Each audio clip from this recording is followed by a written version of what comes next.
ጎሽ የኔ ልጅ እዚህ ቦታ መሽናት ክልክል ነው፣ በሕግ ያስጠይቃል ወይም ያስገድላል ብትሉ ጥሩ ነበረ። ሰው መች ቢያስገድልስ መች መሽናት። እኔ የምልህ ትንሽ ግን እንደው ጦፉን ጎላ ብታረጉ ጥሩ አልነበረም? ለወደፊቱ በባነር ስራ ሰበብ በዛ እናሰራው። ይሄ ባነር ማለት ትልቁ ነገር ትልቁ ጦፍ ጥሩ ነው። ሰው ግንባሩ ላይ ብትለጥፉ መች ገባውና አቤት እንደ ሻል ያለው ወጣት አትሽኑ ብሎ ይለጥፋል፣ ደግሞ ሌላው ይሸናል። አይኛ ሀገር እንደው ለጣፊና ጭንቃም የበዛበት።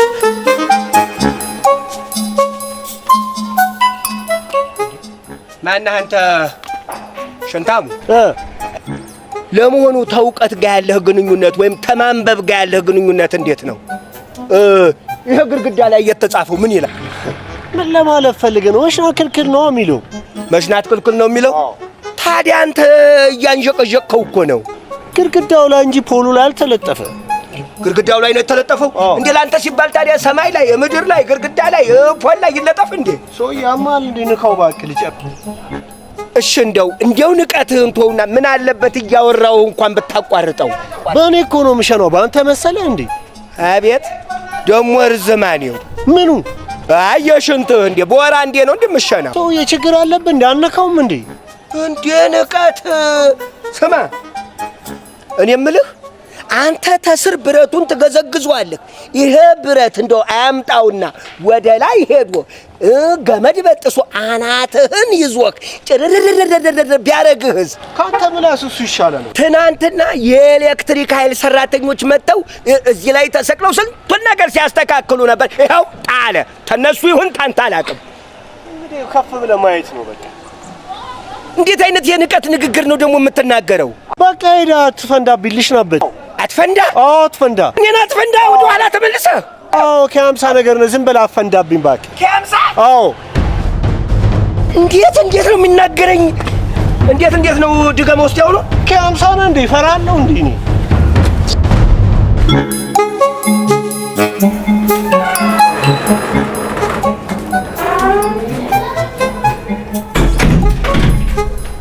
እዚህ ቢሮ ነው የተጠናሁት።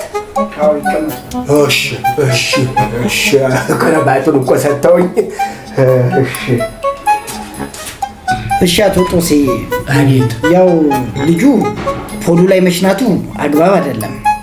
እርሶም አትሽና ማለቶት ትክክል ነው።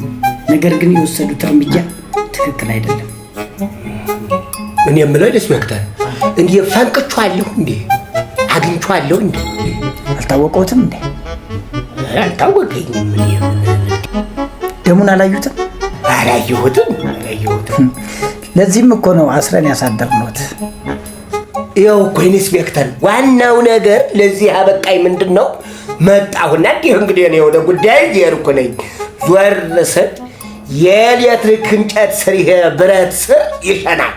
ዋላ ሲሸና ጠጋ አልኩና አንተ ልጅ አልኩት በትህትና ለምን እዚህ ትሸናለህ ብዬ ብለው ዲው ገላመጠኝና አይፈንዱ አለኝ። እንግዲህ አይፈንዱ ይባላል። ልጅ አባቱን አይፈንዱ ይባላል። ያኔ እንደው ብልጭ አለብኝ። ደግሞ እኮ መሽናቱ ብቻ አይደለም ትልቁ ነገር። ምን አለበት አባቱ ነኝ፣ ትልቅ ሰው ነኝ፣ እየሸና እያለ አቋርጦ ሽንቱን ምን አለ ቢያወራኝ። የንቀቱ ንቀት አላቋረጠውም። እንደው በወር ይሁን በወር 15 ቀን አንዴ ነው የሚሸነው። ያንጀቀዥቋል። ያኔ ብልጭ አለብኝና እንደው የወሰድኩትን አላውቅም። እኔ የምለው ኢንስፔክተር እንዴ በደንብ አግኝቼዋለሁ፣ እንዴ ፈንክቼዋለሁ። እንዴ ጎርተውታል እኮ። ለዛም እኮ ነው አስረን ያሳደርነዎት። ምን ይታወቀኛል? እንዴ ደም ወጥቷል። ደሙን አላዩትም እንዴ? እኔ አላየሁት ባላልኩትም እንጂ ፈንክቼዋለሁ፣ አግኝቼዋለሁ። እሰይ እንኳን አገኘሁት። እንዴ ስቸው ቢሆን ዛሬ ጣቢያ ያደርኩት እኮ ጠቀት ነው የሚተርፈኝ አይደለ እንዴ? ዋናው መማር አለበት። አይደለ እንዴ? እኔ አሁን መፈንከቴ እውነት ነው ስህተት ነው ብላችኋል፣ ግን መማር አለበት ሰው። እንዴት ወላይ ያ ኤሌክትሪክ ተበጥሶ አናቱን ይዞ እንዴ ቢያደርገውስ ጠጠቱ ለኛ አይደለ? ታዲያስ አይ በቃ እንግዲህ ይሁና እና እንዳሉኝ ኢንስፔክተር እርቁ ተፈጥሟል ነው የሚሉት። የወሰዱት እርምጃ ተገቢ አልነበረም፣ ግን ልጁ ቀናነት ተጨምሮበት እኔም ስተተኛ ነበርኩኝ ባለው መሰረት ክሱን ስላነሳሎት ነው አሁን ልንለቆት ያሰብነው። ለዛ ነው ክሱን አንስቶ ወደ እርቅ ስለተቀየረ። ስለዚህ ምንም የለብኝም። በሰላም ወደ ቤቶት መሄድ ይችላሉ። ወደ ቤቴ መሄድ እችላለሁ እንጂ ዛሬ አላድርም አልደግምም። እሺ ኢንስፔክተር፣ እሺ እግዚአብሔር ያክብርልኝ ኢንስፔክተር። በሉ እሺ በሉ።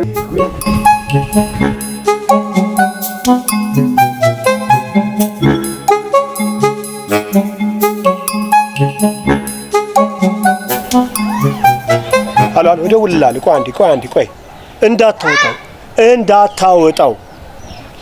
ስማ አንተ የቆምክበት የኤሌክትሪክ መስመር ፓወር ነው ያለው። አንተ በሽንት ትገዘግዘዋል፣ አናት ላይ ኤሌክትሪኩ ተበጥሶ እንደ መብረቅ ስንጥቅ ያደርጋል። እኔን እንኳን በኮብልስቶን ነው አንዱ ጭንቅላቴ እንደዚህ ያደረገው።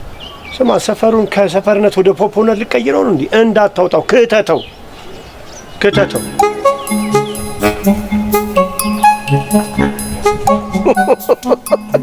ደግሞ ሳይጀምር ነው የደረሰበት።